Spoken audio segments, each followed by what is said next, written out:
¿Cómo le va? Aquí estamos preparados para otro viaje por el campo al que usted, como siempre, está invitado y lo recibimos con una bienvenida musical.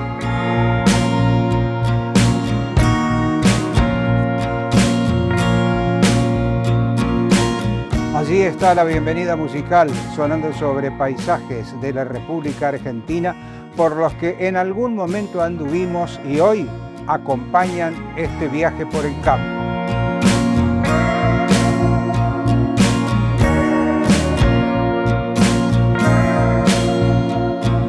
Un viaje por el campo en el que pasaremos por distintos temas. Vamos a estar hablando con el ingeniero agrónomo Pablo Belluccini de Malezas Resistentes, a tener en cuenta finalizada la campaña gruesa. El ingeniero agrónomo Enrique Alberione nos dejará un informe sobre la sanidad del cultivo de girasol. Y hacia el final, con el médico veterinario Jorge Brunori, repasaremos la situación del sector porcino en 2025 y lo que se espera de aquí en adelante. Todo este material producido en INTA Marco Juárez por la sección Comunicaciones a cargo de Andrés del Pino, por lo tanto agradecemos esa atención. Y en la primera parada de este viaje nos encontramos con interesantes consideraciones sobre manejo de plagas en producciones periurbanas en esta entrevista con la ingeniera agrónoma Emilia Balbi. El módulo periurbano de INTA Marco Juárez venimos desarrollando hace algunos años trabajos sobre manejo de plagas y también de mediciones de impacto de distintas prácticas culturales en la abundancia y diversidad de enemigos naturales y de cómo esto afecta en sí toda la red trófica que va a ser de importancia agronómica en los cultivos, principalmente cultivos estivales, en todo lo que es soja, maíz, y también hemos hecho algunas mediciones del cultivo de trigo en particular. Inicialmente arrancamos con trabajos de mediciones del impacto de distintas prácticas, como por ejemplo la incorporación de cultivos de cobertura sobre entomofauna del suelo. Luego esto derivó en mediciones más específicas de impacto de prácticas en grupos funcionales. Dentro de lo que son los resultados de estos ensayos sobre grupos funcionales de insectos, hemos visto que estas prácticas, como la intensificación agrícola, el mantener el suelo verde durante todo el año, en comparación con barbechos químicos invernales, proporciona al suelo un aumento de la cantidad de detritívoros y en algunas ocasiones un aumento en la cantidad de herbívoros según el cultivo de renta que venga posteriormente al cultivo de cobertura. En cuanto a soja, hemos practicado algunas herramientas de manejo cultural como el cambio o mediciones en distintos arreglos espaciales y también en densidades de siembra para contrarrestar efectos de crustáceos, de bicho bolita, afectando implantación, y también de orugas, de foliadoras, luego afectando en lo que es la etapa vegetativa y reproductiva.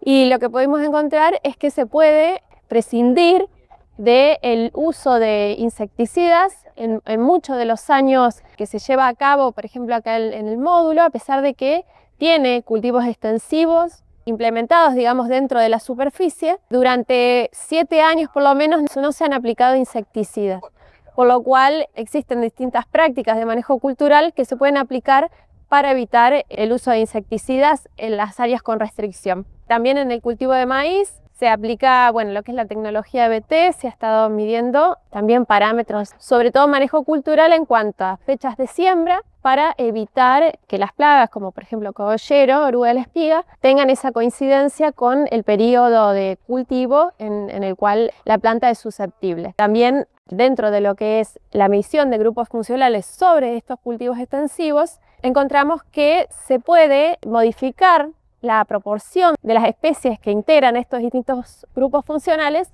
en función de las prácticas que vamos llevando a cabo a través de los años. Si bien siempre se están haciendo de este tipo de recomendaciones de monitoreo, de ver, de vigilar de ver qué es lo que tenemos en un campo y todo eso, tanto en un periurbano como no necesariamente en un periurbano, cómo podríamos resumir en base a todas estas cosas que se han observado, las recomendaciones o el concepto para brindarle al productor. Sobre todo en lo que son sistemas de intensificación agrícola es fundamental llevar a cabo un monitoreo correcto. Hay distintas prácticas de monitoreo. Distintos monitoreos son adecuados en función del cultivo que se encuentre en pie en los distintos momentos del año.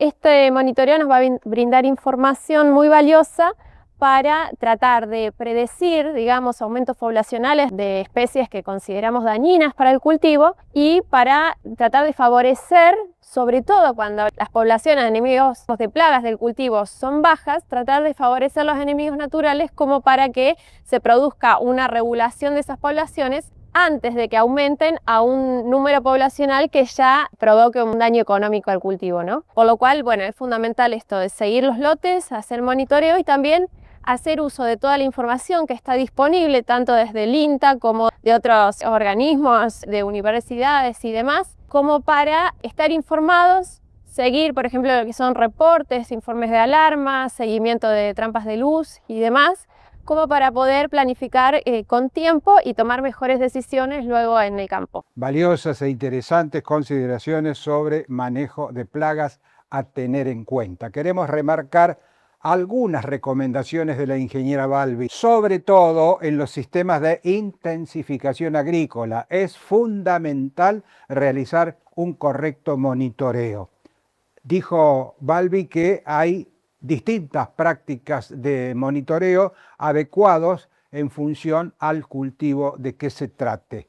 Y con este control tendremos una valiosa información para adelantarnos al aumento de población de las especies consideradas dañinas para el cultivo. Cerramos aquí este primer tramo. En el próximo, sanidad del cultivo de girasol y malezas resistentes. Propuesta musical y paisajes de nuestra geografía nacional entornan esta tranquera. Espérenos que ya volvemos para usted y por el campo. Ya iniciamos el segundo tramo de este viaje por el campo con imágenes de paisajes nacionales que van pasando sobre la propuesta musical elegida para hoy. Segundo tramo en el que vamos a tener dos paradas. En la primera es protagonista el cultivo de girasol, una de las principales oleaginosas a nivel mundial, ya que sus semillas tienen un alto contenido de aceite, entre el 40 y 50% o más. Y en las últimas campañas ha experimentado un gran crecimiento la siembra de este cultivo, sobre todo en nuestra provincia de Córdoba. Sobre la sanidad es el informe que compartimos ahora con estas consideraciones del ingeniero agrónomo Enrique Alberione, fitopatólogo de la Estación Experimental INTA Marcos Juárez, que así comienza. El INTA Marcos Juárez y sus agencias de extensión llevan adelante una red de evaluación de híbridos de girasol. Este año en total fueron 13 híbridos, repartidos en 8 ambientes de evaluación. Lo que hicimos desde Marcos Juárez fue evaluar sanitariamente estos materiales en 2 ambientes. Fundamentalmente lo que encontramos y evaluamos fueron enfermedades de hoja afectando al cultivo. Prevalentemente se vio Alternaria elianthi, que es una enfermedad que afecta a la hoja, es una enfermedad foliar. También vimos roya negra, Puccinia elianthi, una enfermedad que en reportes internacionales hablan de pérdidas importantes para el cultivo en cuanto a que afecta directamente la hoja, es decir, la estructura fotosintética de la planta. Otra de las enfermedades que encontramos es lo que se conoce como roya blanca o pseudoroya, se la conoce como pústula eliantícola o Albus tragopogonis. A diferencia de las dos anteriores, requiere de temperaturas más frescas para establecerse y por lo general, un poco también a diferencia de las otras dos, se ubica en los estratos basales y medio de la planta. Esta enfermedad la vimos en uno de los ambientes con un 46% de presencia en los materiales evaluados. A nivel de tallo, pudimos encontrar otra de las enfermedades que afectan al girasol, que es Phoma macdonaldi. En realidad puede afectar hoja, pero pero lo que más caracteriza es la afectación a nivel de tallo, es decir, en la inserción de las hojas y los pedúnculos en el tallo. Se la conoce como mancha negra del tallo o escudo negro y es ocasionada por esta enfermedad. Por último, una de las enfermedades importantes a nivel país y a nivel mundial también que afecta al cultivo de girasol es cancro del tallo del girasol. Lo produce el complejo denominado diaporte o Phomopsis elianthi. Lo vimos solamente en un sitio de evaluación y expresado en mínima presencia. Esta es una de las enfermedades a la que hay que hacerle un seguimiento especial, puesto que el daño grande a nivel planta es por quiebre de tallos. A su vez también esta enfermedad puede afectar capítulos y es de ahí la importancia y la relevancia que tiene. Una de las enfermedades que, por ejemplo, no vimos en los ambientes de evaluación fue el mildio de girasol. El mildio tiene la particularidad de generar una planta totalmente deformada, una planta enana, y esa enfermedad por suerte acá en la zona no lo vimos. En realidad esta actividad de evaluación de enfermedades la pensamos desde el equipo de patología en función de la importancia que está comenzando a tener el cultivo de girasol en todo lo que es el área central de la provincia de Córdoba, en donde se habla de un incremento 3 veces a lo que se venía sembrando, es decir, se partió de 70.000 hectáreas hace unos años atrás a tener 210, 220.000 hectáreas en este momento. Así que es como que ha encontrado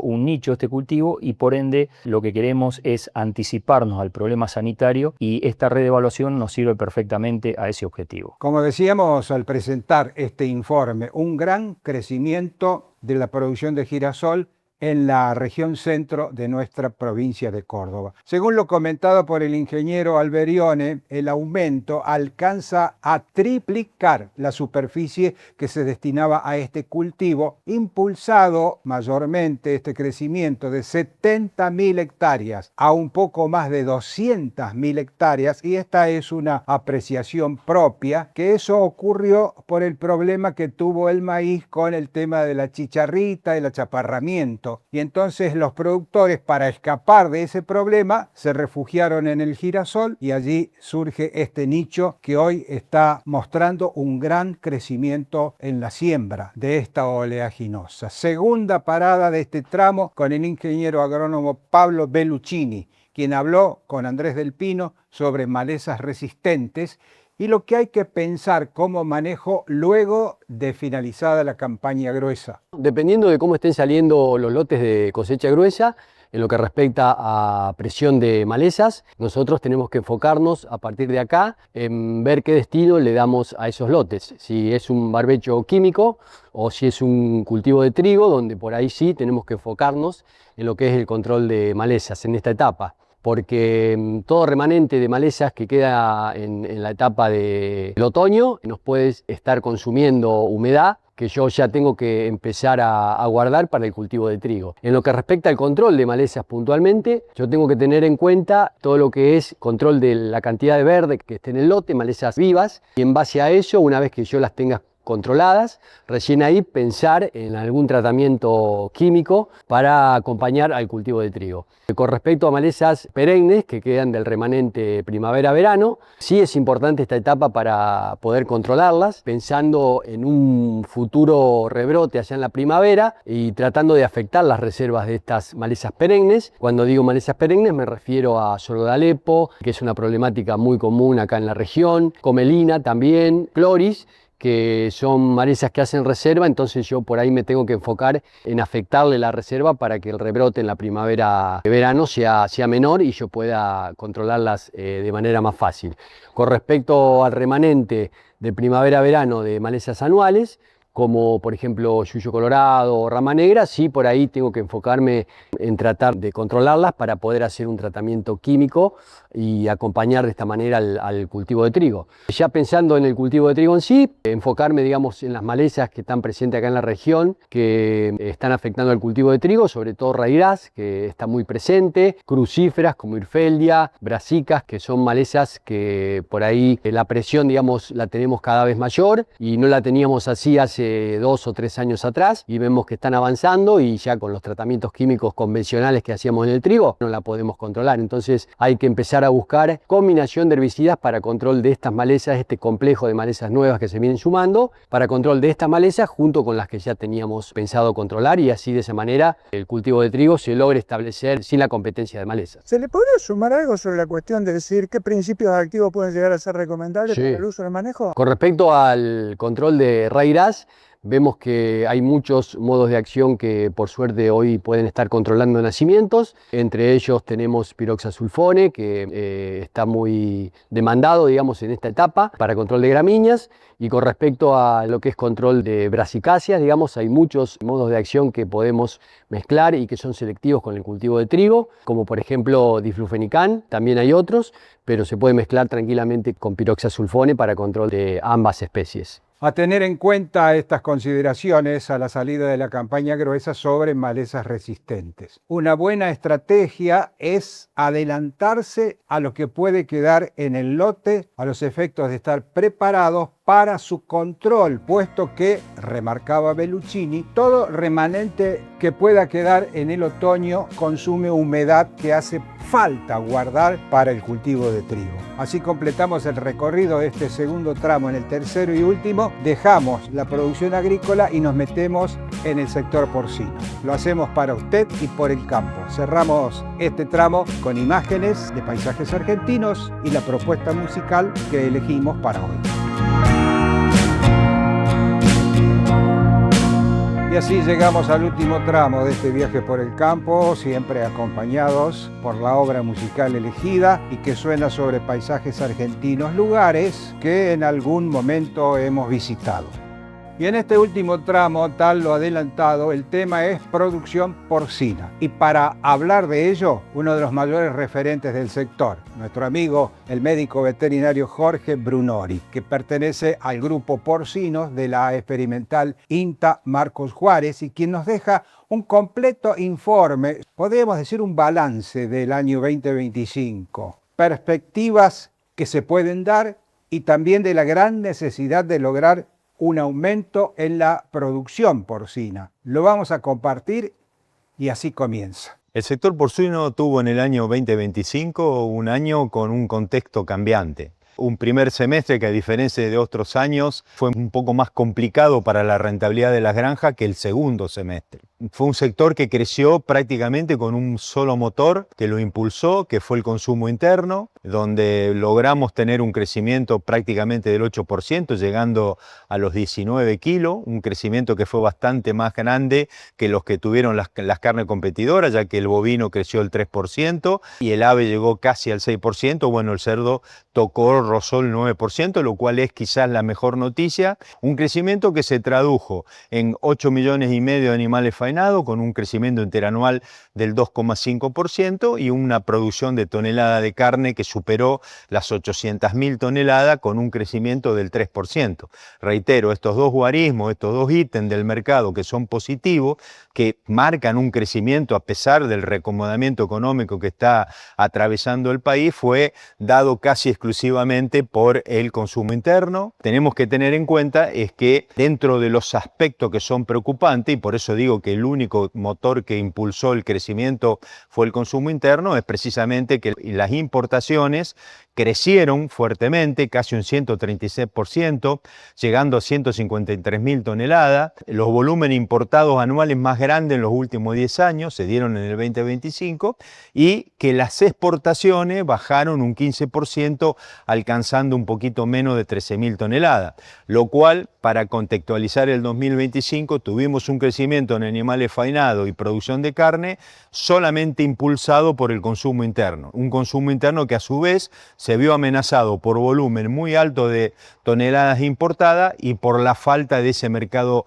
que descomprime, que es el mercado de exportación. Analizando el 2025, nosotros podemos hacer una perspectiva de lo que puede venir en el 2026 y quizás una perspectiva para el futuro del sector. Un futuro que yo creo que el sector lo tiene que recalcular. ¿Por qué digo esto? Porque está basado solamente hoy en el mercado interno. Entonces todos sabemos que el mercado interno se mueve dentro de tres principales carnes. Hoy estamos escuchando que el consumo en Argentina de carnes creció, pero eso también tiene variabilidades. ¿Por qué? Porque creció, porque el sector porcino fue el que impulsó ese crecimiento. El sector bovino, si bien tuvo un crecimiento interanual del 3%, está en una especie de meseta decreciente y el consumo de ave está estabilizado. Entonces, cómo se muevan estas tres carnes dependerá del contexto de desarrollo que tenga el sector porcino y el sector porcino está mirando solamente cómo se va a mover el consumo de carne bovina. Si el consumo de carne bovina en el mercado interno sigue decreciendo, el sector porcino tendrá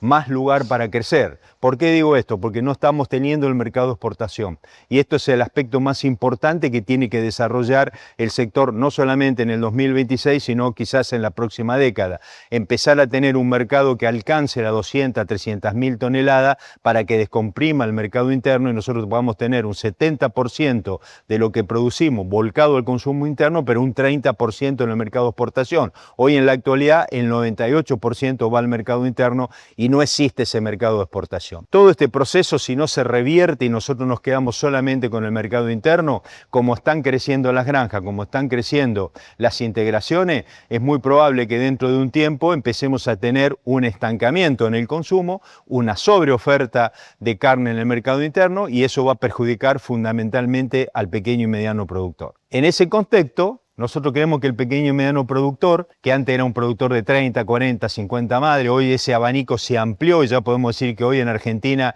es un pequeño y mediano productor el que tiene menos de 500 cerdas, tiene por delante un escenario complejo en el cual va a tener que accionar para poder ser sostenible. Quizás los pequeños y medianos productores de menos de 100 madres hoy puedan quedar abasteciendo mercados de cercanía, de sus localidades o de su región, y el pequeño y mediano productor de más de 100 madres, entre 100 y 500, probablemente tenga que buscar ampliar el stock de madre, que por supuesto no es tan fácil hacerlo con inversión propia, pero sí participando de integraciones. Entonces es probable que en un futuro encontremos productores de 150, 200 madres que mantengan su criadero y que amplíen su volumen o su escala a través de integraciones que hoy son las que más están creciendo en el sector porcino de Argentina. Y por supuesto, reitero que para esto sea viable, nosotros necesitamos en los próximos 10 años ser un país exportador de carne porcina y pasar de las 13.000 que tenemos en la actualidad a por lo menos entre un rango de 200 a 300.000 toneladas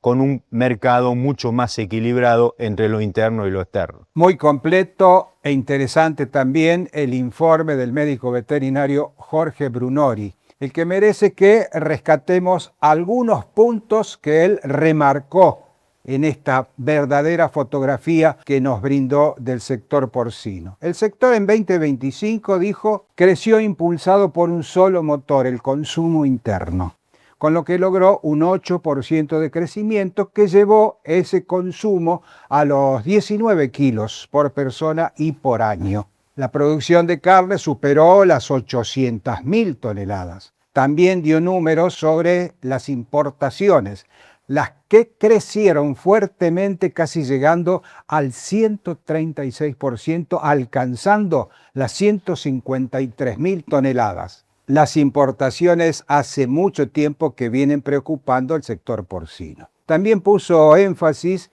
en que este sector tiene que recalcular el futuro, puesto que hoy, como ya lo dijimos, se apoya solamente en el mercado interno y es necesario contar con un mercado de exportación. Para ello, según Brunori, es apuntar a una producción que ronde las 200 a 300.000 toneladas y de esa forma poder abastecer lo interno y el resto dejarlo para las exportaciones. Por último, queremos rescatar su teoría para ampliar el stock de madres mediante la integración de productores, algo de lo cual también se viene hablando hace mucho tiempo. Más que interesantes y valiosas consideraciones para lo que es la producción porcina y la sustentabilidad del sector. Esta es la forma de llegar a la meta por hoy, por lo que nos vamos a buscar nuestra despedida.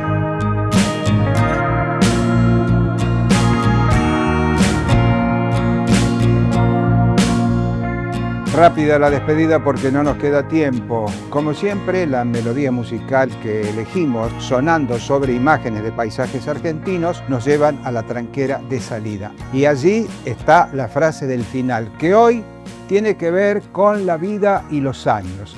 Es de Abraham Lincoln y dice: al final, lo que importa no son los años de vida, sino la vida de los años. En realidad, como siempre, ha sido verdaderamente un gusto para mí, espero que para ustedes también. Y si Dios quiere, nos vemos la próxima semana. Chao, chao.